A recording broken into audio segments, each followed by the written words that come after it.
Ja som asi dvakrát došiel na vystúpenie Simony First a nič som nerobil. Ja som si iba sadol a som tam sedel a prvýkrát ona zrušila vystúpenie, že ona nedokáže vystupovať, keď ja sa na ňu pozerám. Hej. Profesionál by mal zvládnuť všetko. No. Áno, no jasné. A druhýkrát som bol ja vylúčený z vystúpenia, zase z toho istého dôvodu. Ja som nepovedal ani slovo, ani som nič nezakričal, ani som žiadnou vlajkou nemával. A vtedy ja som bol hrozne taký demonizovaný, že už to preháňa, že na internete je jedna vec, ale kaziť jej nejaké vystúpenie.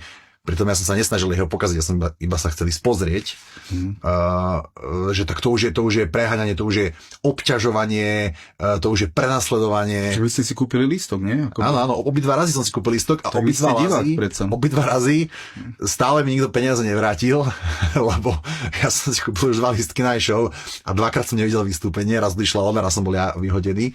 Takže dlžíte mi nejakých 20 eur dokopy.